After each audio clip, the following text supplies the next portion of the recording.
My name is Eleanor Briggs, and I'm 79 years old now, living here in Willow Creek, Montana. I need to tell you something that happened to me when I was just 21, fresh-faced and full of hope about marriage and love and all those beautiful dreams young women have. I thought when I married Michael Elkins, the most wonderful man I'd ever met, that my life would be filled with joy and laughter and maybe children running around our little house. But what I got instead was something I never could have imagined in my worst nightmares. I found myself living under the same roof as a woman who seemed to despise my very existence, who would look at me with such cold hatred that it made my blood freeze, who would whisper terrible things about me to anyone who would listen, and who made every single day of my life feel like I was walking through a minefield. For months, I couldn't understand what I had done wrong, why this woman who was supposed to be my family now treated me like I was some kind of disease that had infected her home. I would lie awake at night wondering if I was losing my mind, if maybe I really was as worthless and terrible as she made me feel. But then one afternoon, while I was cleaning out the dusty old attic of that house, I found something hidden away in a locked cedar box, something that would change everything I thought I knew about my mother-in-law, about my husband's family, and about the real reason why Loretta Elkins had been trying to destroy me from the very first day I walked through her door. What I found in that diary made me understand that Loretta hadn't just been cruel to me. She had been systematically trying to break me down, piece by piece.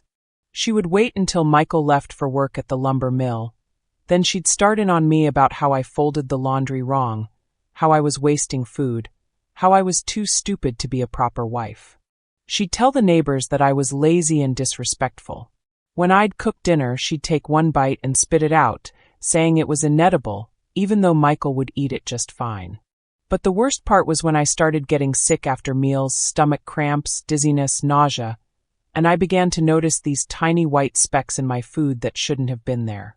I realized she was putting something in what I ate, trying to make me ill, maybe hoping I'd just give up and leave. For 8 long months, I endured this torture, watching my marriage crumble because Michael wouldn't believe his sweet mother could be capable of such things. I felt like I was drowning in my own home. But when I opened that diary and read page after page of Loretta's own handwriting, when I saw the photographs tucked between those yellowed pages, when I understood the real story of what had happened to her 40 years earlier, everything changed. I made a choice that night that nobody in my family expected, a choice that would either save us all or destroy what was left of the Elkins family forever. I need to go back to the beginning, to how Michael and I met, because you have to understand how happy we were before everything went wrong. It was September of 1965, and I was 21, working at the post office in town and living with my parents on their small farm just outside Willow Creek. There was a church social that Sunday after service, and I was helping my mother set out the apple pies when I noticed this tall young man with kind brown eyes and calloused hands talking to Reverend Walsh. He had sawdust in his dark hair and wore a clean white shirt that looked like he'd pressed it himself. When he caught me looking at him, he smiled in this shy way that made my heart skip. That was Michael Elkins, and he was 25, working as a carpenter with his father's construction crew. We started talking by the dessert table, and I found out he'd built the new church pews with his own hands. He had this gentle way of speaking, and when he laughed at something I said, it was like music.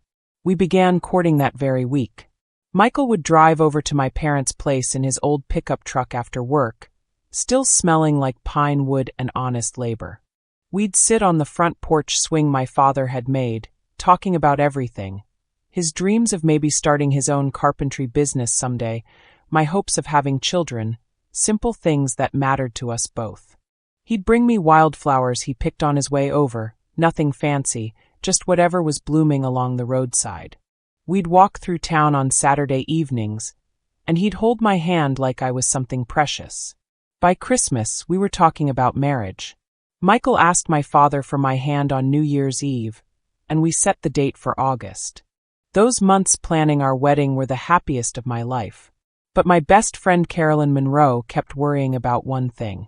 She'd pull me aside after church or when we were shopping in town and say, "Ellie, I've heard his mother's a bitter woman.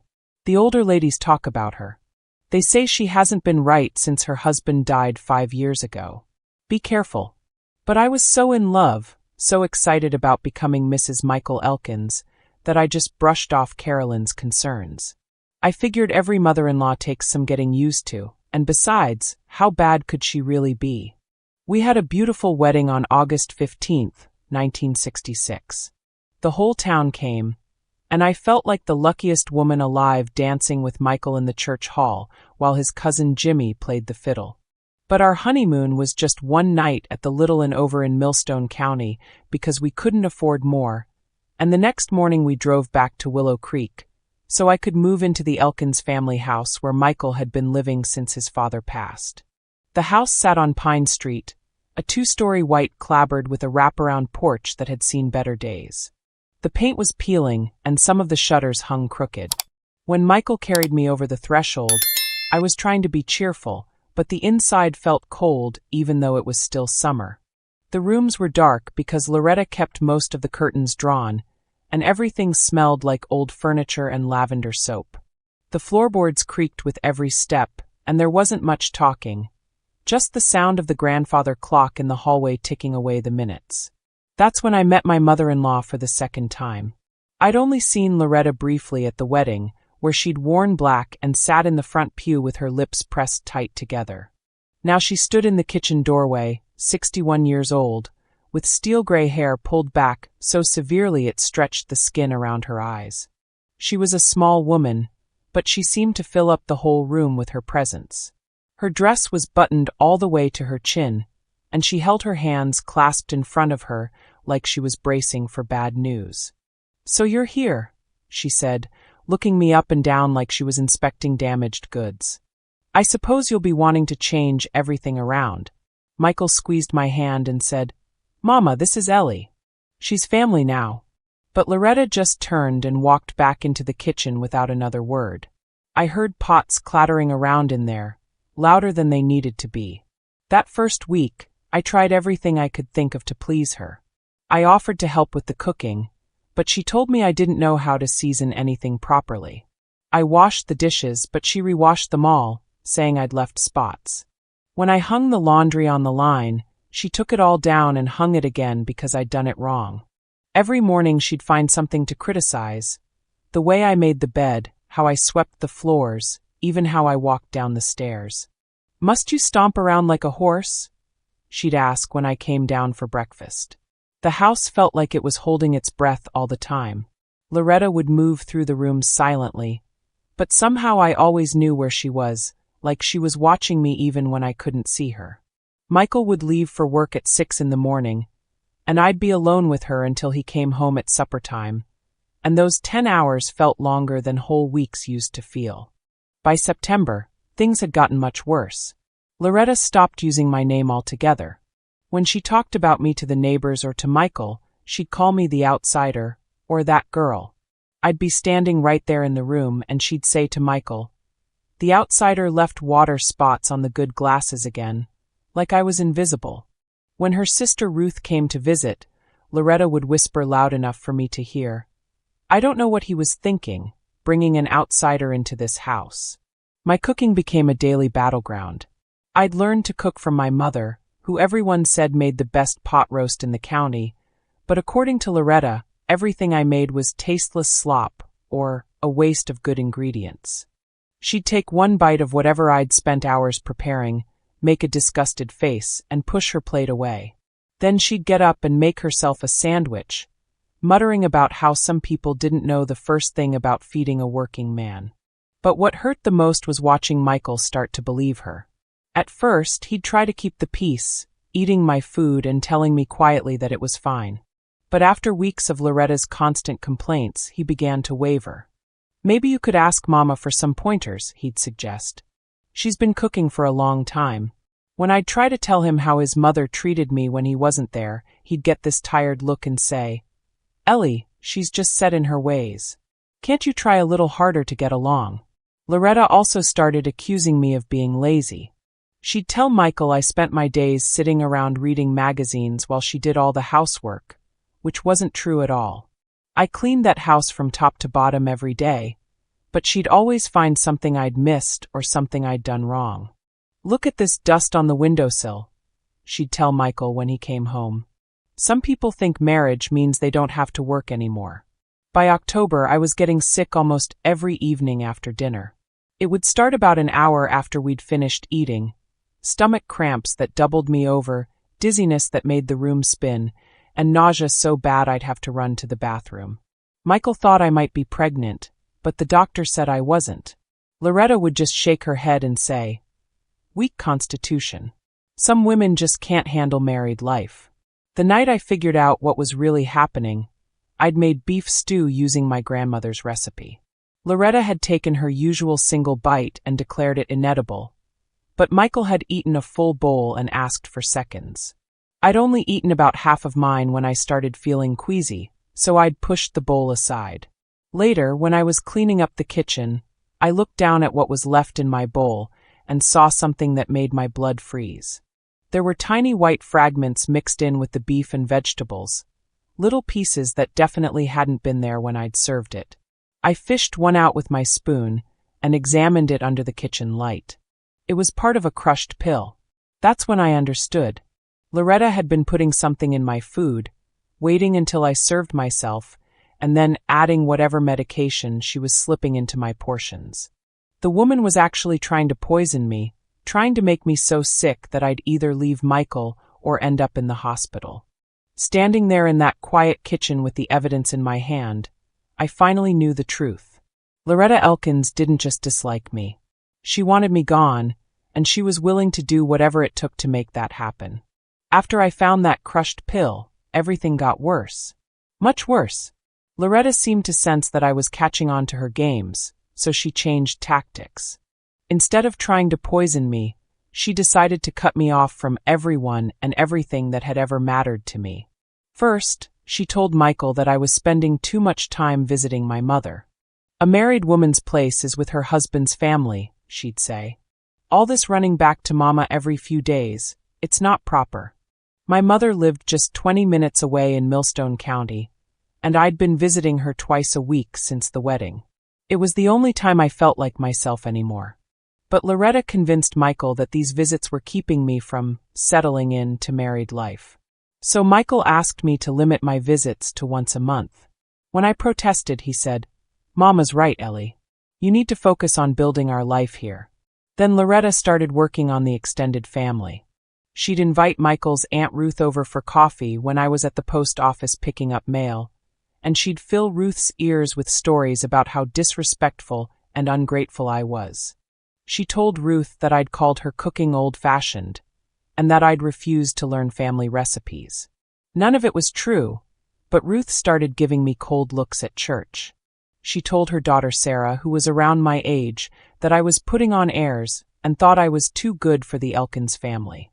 Soon, Sarah stopped talking to me altogether, and other family members began treating me like I had some kind of disease. Michael wouldn't listen when I tried to tell him what his mother was doing. Every time I brought up her behavior, he'd get that same tired expression and say, "Mama's just old. Don't take things so personally, Ellie." When I told him about the pill in my food, he actually laughed. "You're imagining things," he said. "Mama wouldn't hurt a fly." When I showed him the white fragments I'd saved, he said they were probably just bits of potato that had gotten overcooked. "You're getting yourself all worked up over nothing," he'd tell me. "Maybe you should try being more grateful that Mama lets us live here." By November, I felt like I was disappearing. I couldn't visit my family, couldn't trust my own husband, couldn't even eat a meal without wondering what might be in it. Loretta had turned me into a ghost in my own marriage, and Michael was helping her do it. Then, in December, I found out I was pregnant. For 3 wonderful days, I thought things might finally change. I imagined Loretta softening toward me, maybe even helping me prepare for the baby. I pictured Michael standing up to his mother to protect his child and wife. I was so happy I could barely sleep. But on the 4th day, I started bleeding. The doctor said there was nothing that could be done. Sometimes these things just happen in the first few months. I lost the baby on a cold Tuesday morning, and I felt like my heart had been torn out of my chest. Michael held me while I cried, and for a moment I thought we might get through this together. But Loretta had other ideas. She told anyone who would listen that the miscarriage was my fault.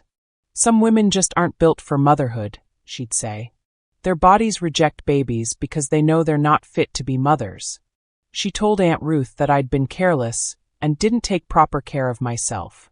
She even suggested to the ladies at church that I might have done something on purpose because I wasn't ready for the responsibility. When Michael came home from work to find me crying about what his mother was saying, he just sighed and said, "Ellie, you know she doesn't mean it that way.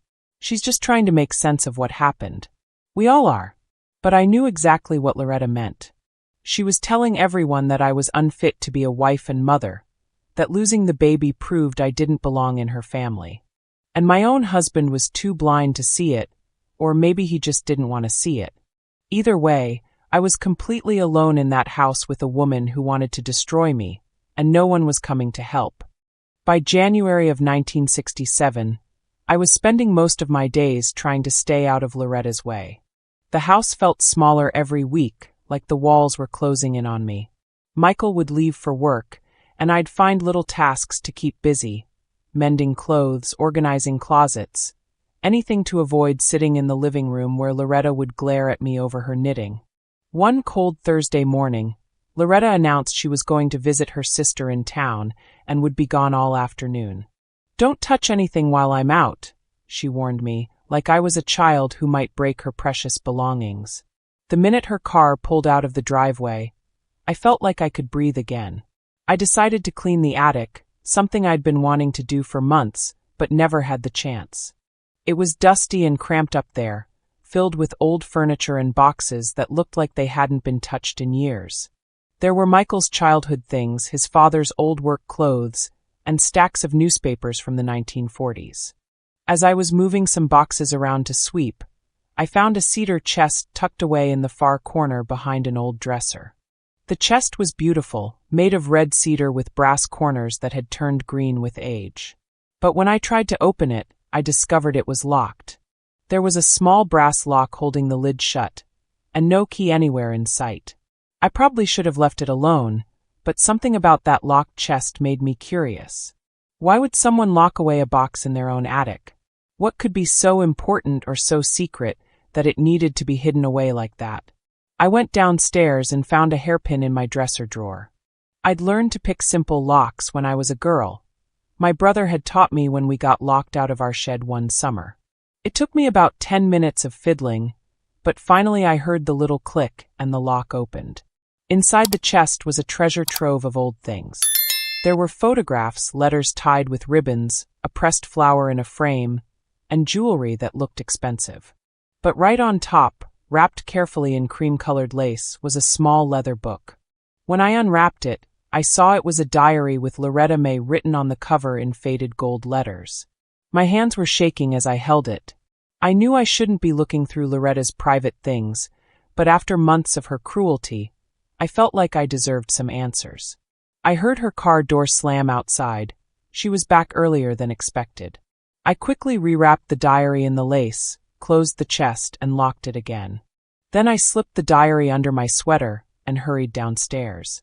That night, after Michael had fallen asleep, I took the diary to the bathroom and locked the door. I sat on the edge of the bathtub with just the small overhead light on and opened to the first page. The date was May 15th, 1946, written in Loretta's younger handwriting. She would have been about 21 then, the same age I was now. As I began to read, I had no idea that what I was about to learn would change everything I thought I knew about Loretta Elkins and why she hated me so much. The first few entries were about ordinary things, church socials, helping her mother with canning, complaints about the hot weather. But as I kept reading, a different story began to emerge.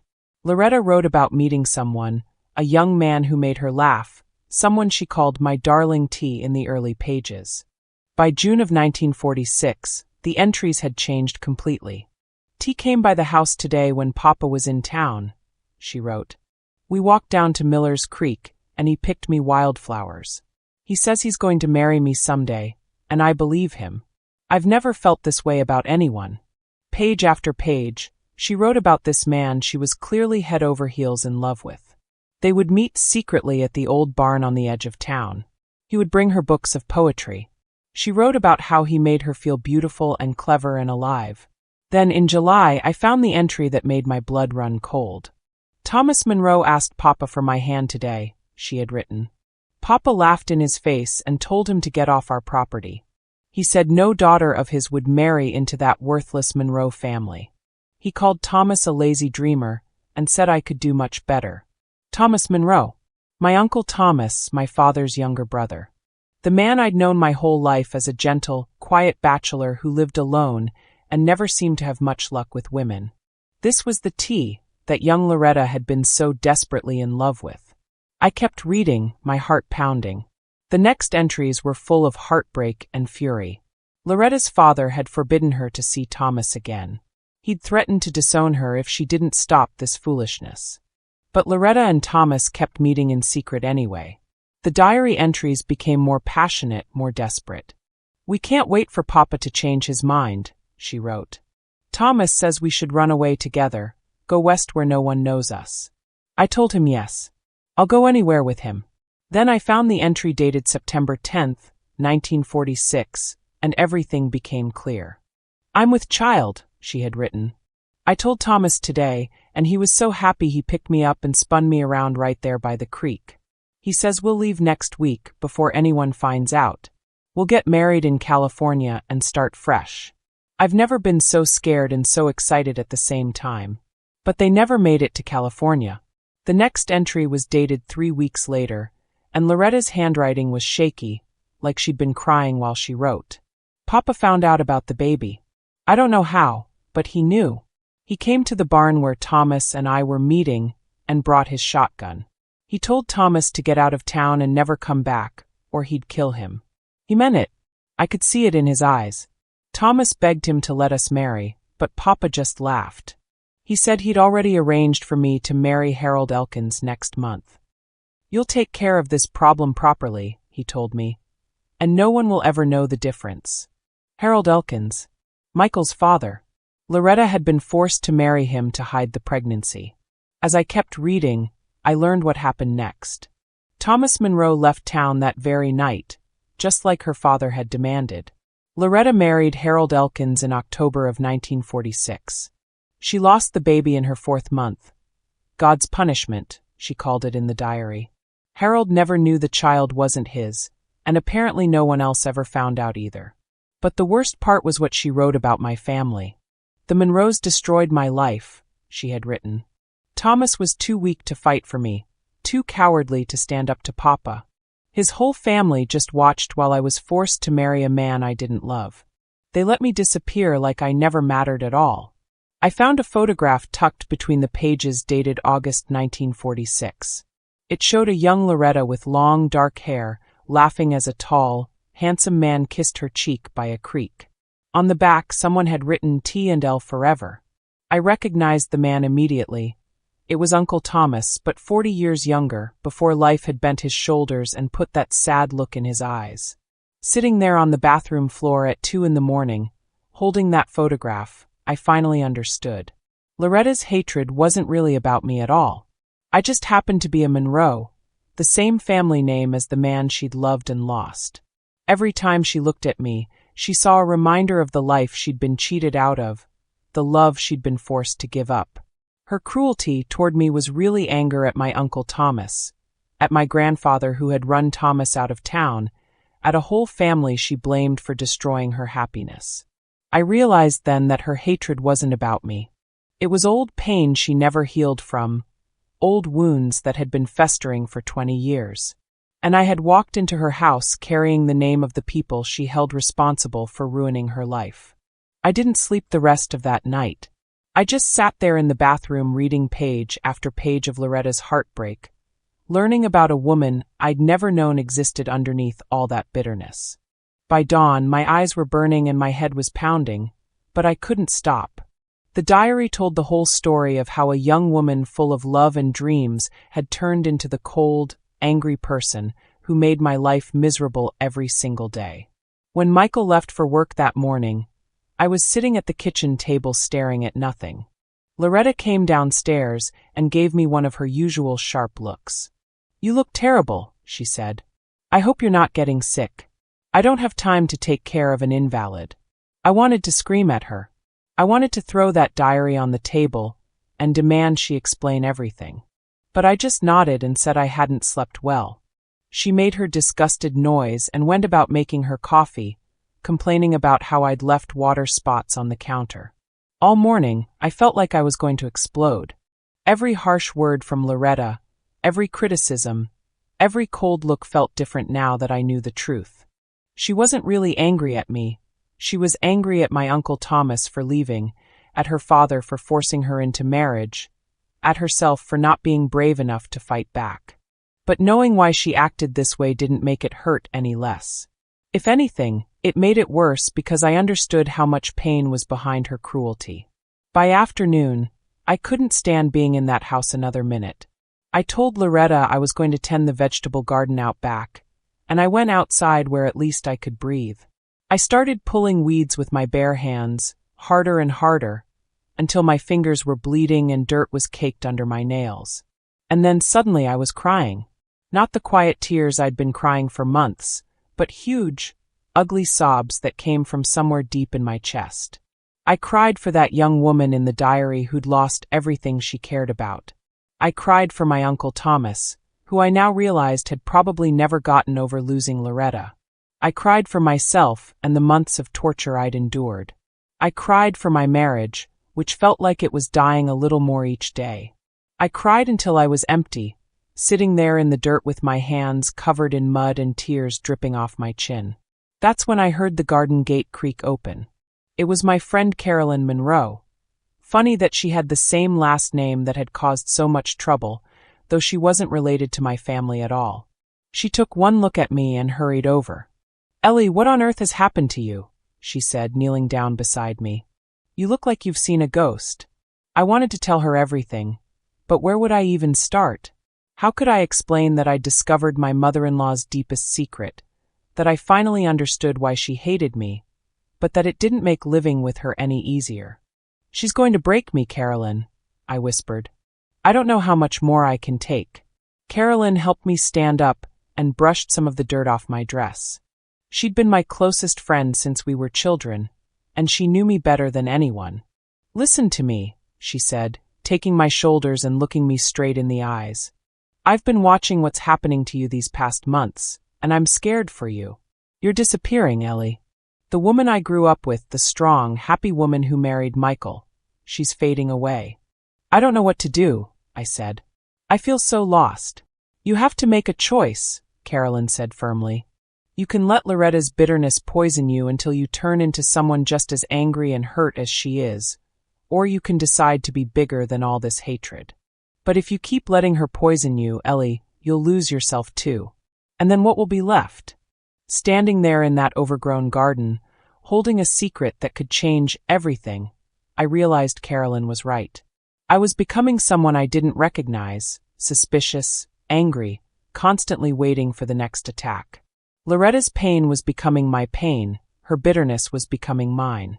If I wasn't careful, I'd end up just like her, a woman so consumed by old hurts that she couldn't see anything else. But I still didn't know what to do with what I'd learned. Should I confront Loretta? Should I tell Michael? Should I find my Uncle Thomas and let him know his lost love was still alive, still thinking about him after all these years? The diary felt like a loaded gun in my hands, and I had no idea how to use it without destroying everything. I kept that diary hidden for 2 more weeks, reading it every night when the house was quiet. Each entry made the picture clearer. Loretta had never gotten over Thomas Monroe, had spent 20 years blaming my family for her unhappiness. But knowing the truth and knowing what to do with it were 2 completely different things.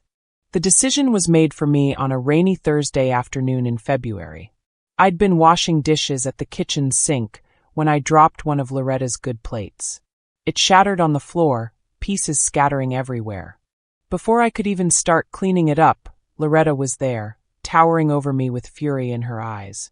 "Clumsy, worthless girl," she shouted. "That plate belonged to my mother. You destroy everything you touch. No wonder you couldn't even keep a baby alive. Something inside me snapped.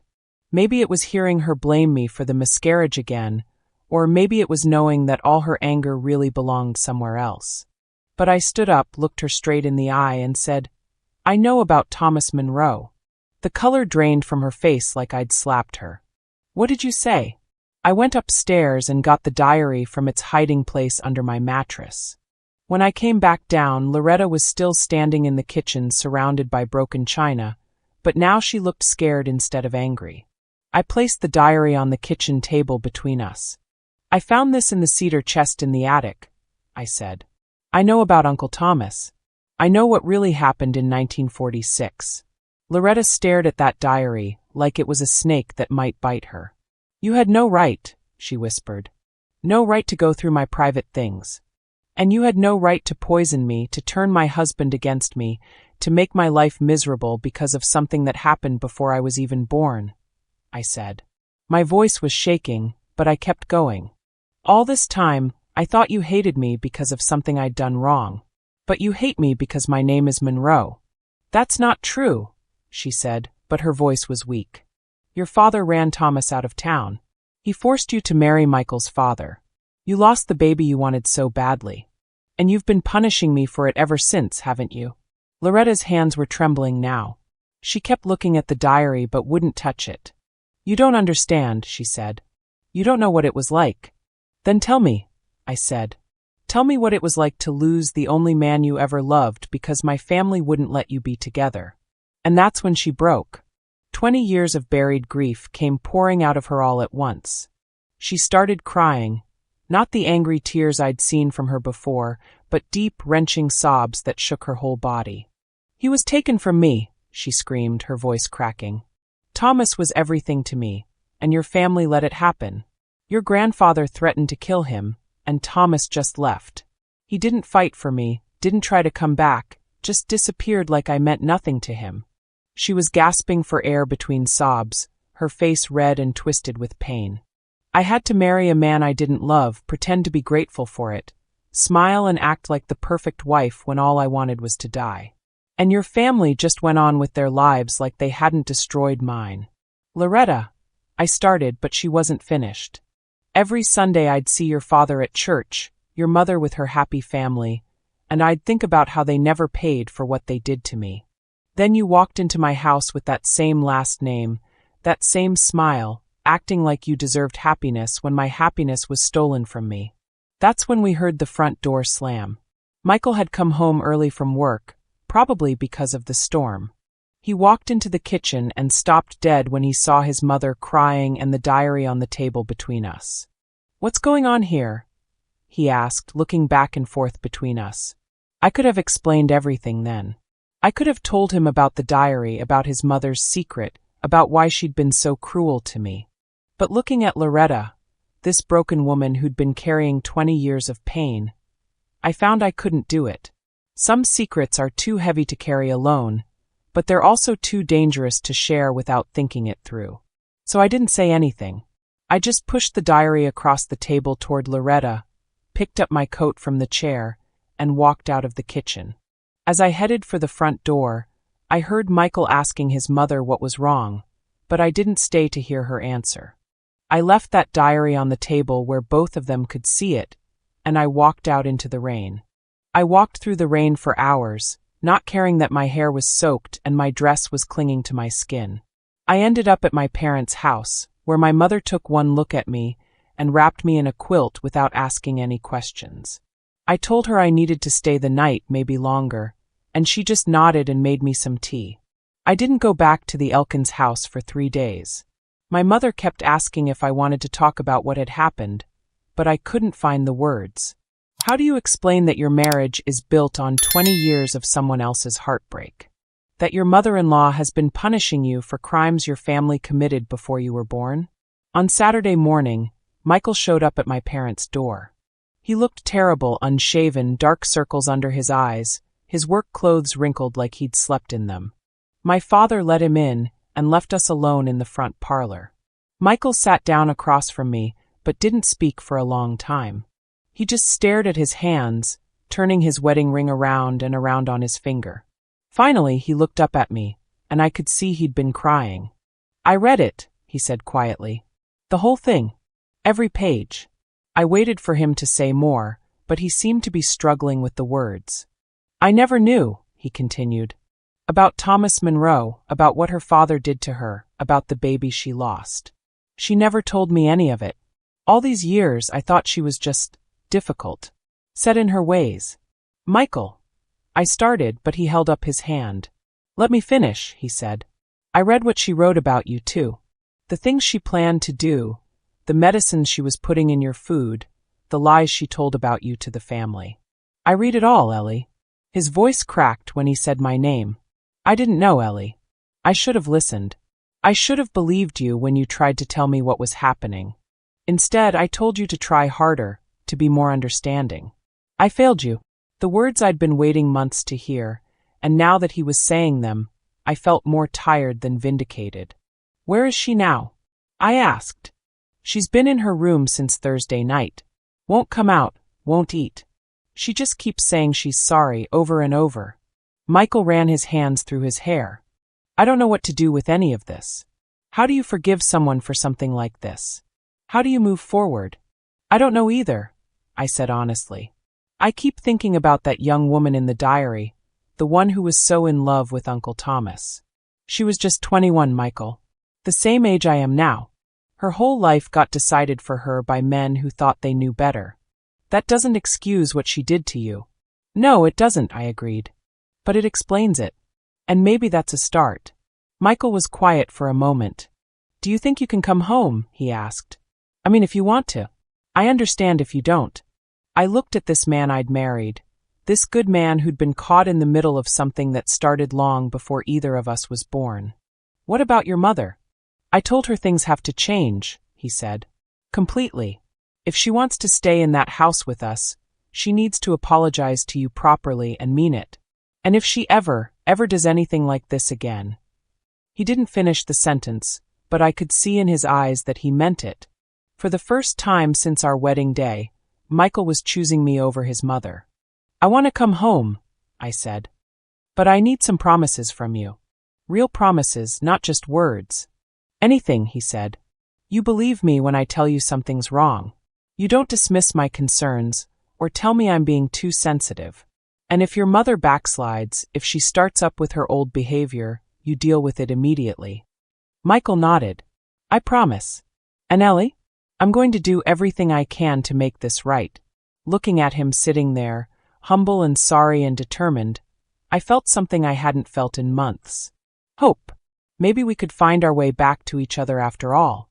When I came back to the house on Sunday, Loretta was waiting in the kitchen. She looked like she'd aged 10 years in 3 days. Her gray hair was loose around her shoulders instead of pulled back tight, and her eyes were red and swollen. She stood up when I walked in, her hands shaking. "Eleanor," she said, and it was the first time she'd used my actual name since I'd moved into that house. "I need to tell you something." Michael started to say something, but I held up my hand. This was between Loretta and me.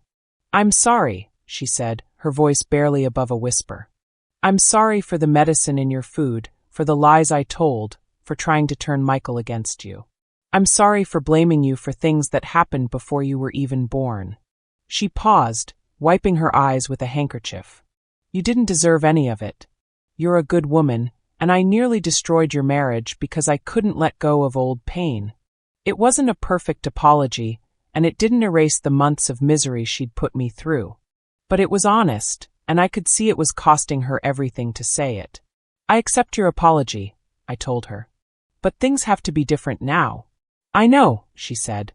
"I'll try to do better. I promise I'll try." For a few weeks, things were better. Not perfect, but better. Loretta stopped criticizing everything I did, and she even asked for my help in the kitchen sometimes. Michael kept his promise too. He listened when I talked, and he didn't automatically take his mother's side in every little disagreement. We were all walking on eggshells, but at least we were walking in the same direction. Then, in early April, Loretta started having trouble breathing. At first, she insisted it was just spring allergies, but when she couldn't climb the stairs without stopping to rest, Michael insisted on taking her to see Dr. Patterson in town. The diagnosis was congestive heart failure.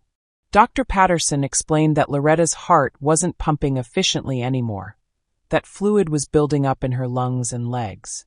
With proper care and medication, she might have several more years, but she was going to need help with daily tasks. That's when the family started disappearing. Aunt Ruth, who'd been so eager to hear gossip about me, suddenly became too busy to visit. Cousin Sarah claimed her own children took up all her time. Other relatives who'd been regulars at Sunday dinner found excuses to stay away. I think they were afraid of being asked to help, afraid of having to take care of a sick, difficult old woman. Even Michael struggled with it. He loved his mother, but watching her get weaker every day was hard for him. He'd work long hours at the construction site, and when he came home, he'd go straight to his workshop in the garage instead of checking on Loretta. He couldn't handle seeing her so fragile. One evening in May, I found Loretta sitting at the kitchen table staring at a bottle of heart medication, tears running down her cheeks. "I'm going to die alone," she said when she saw me. "Everyone's given up on me. Even Michael can barely stand to look at me." I sat down across from her, thinking about everything that had happened between us. 6 months ago, I would have felt satisfied seeing her so isolated and scared. But looking at this sick, lonely woman, I didn't feel satisfaction. I felt something I hadn't expected to feel. I felt pity. "You're not going to die alone," I heard myself saying. "I'll take care of you." Loretta looked up at me like I'd spoken in a foreign language. "What?" "I'll help you with your medications, with getting dressed, with whatever you need," I said. "You don't have to face this by yourself." "Why?" she whispered. "After everything I did to you, why would you help me?" I thought about that for a moment. Why was I offering to care for a woman who'd tried to poison me, who'd made my life miserable for months, who'd blamed me for her own heartbreak? "Because I won't let hate define me," I said finally. "I refuse to be another Loretta." What I meant was, I refused to let old pain turn me into someone bitter and angry. I refused to carry grudges until they poisoned everything good in my life. Loretta had spent 20 years letting her heartbreak over Thomas Monroe turn her into someone cruel. I wasn't going to spend the next 20 years letting my anger at her do the same thing to me. When Michael came home that night, and I told him I'd volunteered to be his mother's caregiver, he just stared at me for a long time. "You don't have to do this, Ellie," he said. "After what she put you through, no one would expect you to take care of her." "I'm not doing it for anyone else's expectations," I told him. "I'm doing it because it's the right thing to do. And because I want to be the kind of person who chooses kindness even when it's hard." That night, I moved Loretta's things down to the spare room on the first floor, so she wouldn't have to climb stairs. I organized her medications and helped her into her nightgown. As I was tucking her into bed, she grabbed my hand. "I don't understand you," she said. "You don't have to understand me," I replied. "You just have to let me help." Taking care of Loretta turned out to be harder than I'd expected, but not in the ways I thought it would be. The physical work wasn't too difficult. Helping her wash and dress, making sure she took her medicines on time, cooking foods that were easy for her to swallow. The hard part was watching someone who'd seemed so strong and controlling become frail and dependent. Summer passed quietly. Loretta's breathing got more labored, and she tired easily, but she had good days too. Sometimes we'd sit on the front porch in the evening, and she'd tell me stories about Michael when he was little, or about her own childhood before everything went wrong. She never talked about Thomas Monroe, but I could see in her eyes that she was thinking about him. By September, she was spending most of her time in bed. Dr. Patterson came by every few days and told us quietly that it wouldn't be much longer. Her heart was simply wearing out. Michael finally started spending time with her again, reading her the newspaper in the evenings or just sitting with her while she dozed. One night in early October, I was giving Loretta her evening medications when she grabbed my wrist with surprising strength. "Eleanor," she said, her voice barely audible, "I need to tell you something." "You should rest," I said, but she shook her head. "Please. I need to say this while I still can." She struggled to sit up a little straighter, and I helped her with her pillows. "You were never the enemy. I know I treated you like you were, But you never were. I sat down on the edge of her bed, waiting for her to continue. I was just too broken to love, she whispered, tears sliding down her cheeks. When Thomas left, something inside me died. I convinced myself it was your family's fault, that they'd stolen my happiness on purpose. But the truth is, I was just too broken to let anyone else be happy either. Her breathing was getting shallower, and I could see the effort it was taking for her to speak. You could have been cruel to me these past months. After what I did to you, you had every right to be. But you chose kindness instead. You chose to take care of me when no one else would. Loretta, I started, but she held up her hand. Let me finish. You're the daughter I never had, Eleanor. The woman I wish I could have been. Strong enough to forgive, brave enough to love even when it hurts. She squeezed my hand with what little strength she had left. I'm sorry I wasted so much time hating when I could have been loving. I stayed with her that night, dozing in the chair beside her bed. Around dawn, her breathing changed, becoming more irregular. I woke Michael, and we both sat with her as the sun came up. Just before 7 o'clock, Loretta opened her eyes one last time and looked at me. Thank you, she whispered. Then she closed her eyes and was gone.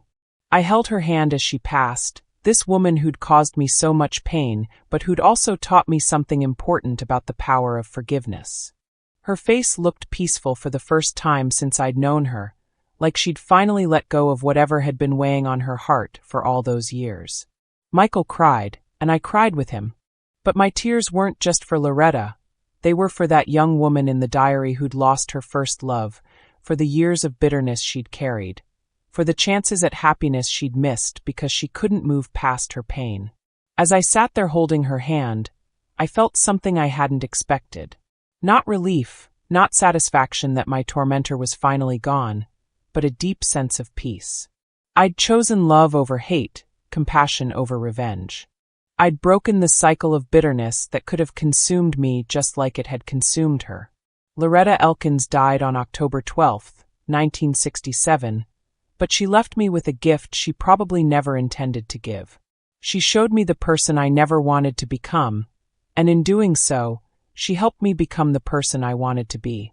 After Loretta passed, Michael and I stayed in that house on Pine Street for 3 more years before we bought our own place across town. We had 2 children, a son we named David and a daughter we called Rose. I never told them about their grandmother's diary or what she'd put me through in those early months of my marriage. Children don't need to carry the weight of their elders' mistakes. But I kept that diary. It's sitting in my own cedar chest now, along with the photograph of young Loretta and Thomas by the creek. Sometimes I take it out and read those early entries, the ones full of hope and love, before everything went wrong. It reminds me that we all start out with dreams, that none of us plans to become bitter or cruel. I saw my Uncle Thomas at Loretta's funeral. He was 67 then, still unmarried, still carrying himself like a man who'd lost something important long ago. After the service, he came up to me and said quietly, "She was a good woman once, Eleanor. I hope you know that." I told him I did know, and I think it gave him some comfort. Michael and I were married for 53 years before he passed in 2019. We had our struggles like any couple, but we learned something important from those early dark months. We learned that secrets can poison a family for generations if you let them, but they lose their power when you bring them into the light.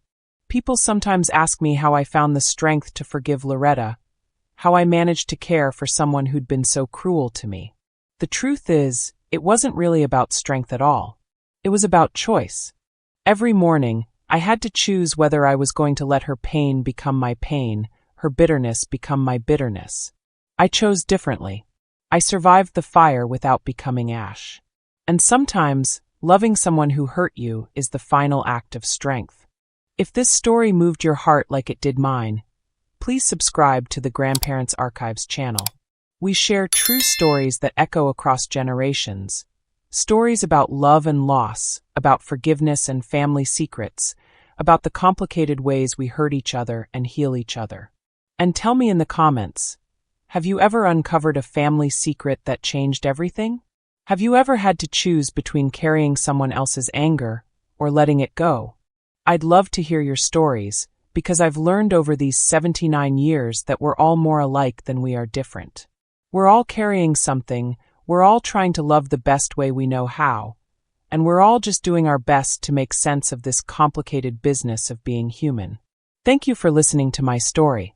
Until next time, this is Eleanor Briggs from Willow Creek, Montana, reminding you that every family has its secrets, but love is always stronger than the pain we carry.